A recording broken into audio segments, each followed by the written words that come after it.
Thank you very much. So I was asking the gentleman, who's a very informed journalist, whether he knows what Mark Carney's investments are.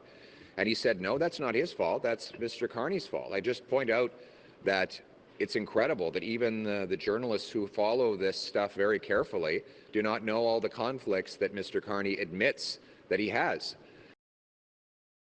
Now, he claims that somehow this money gets funneled through a Bermuda tax haven only to come back to Canada. Well, why wouldn't he just leave it in Canada in the first place?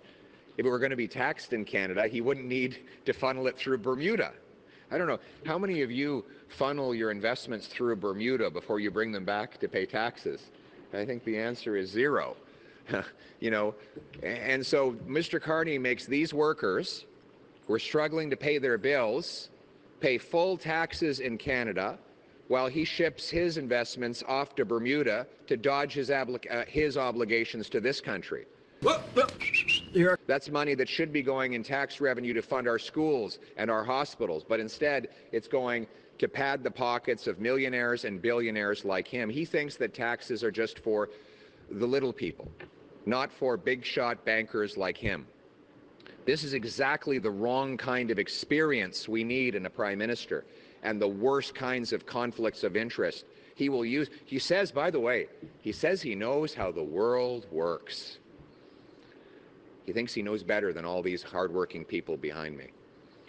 I can tell you they know a lot of things that he has no idea about.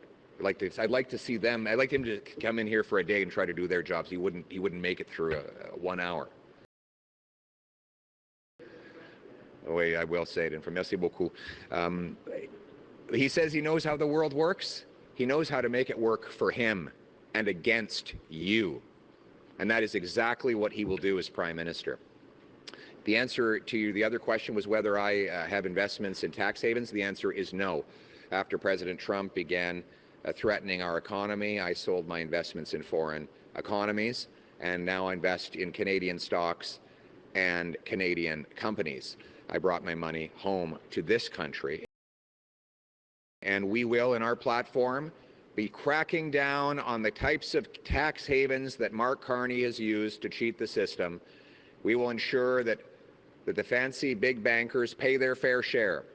If waitresses and plumbers and mechanics have to pay taxes in Canada, then the big shot bankers should have to pay taxes here as well, and that is how it's going to work when I'm Prime Minister.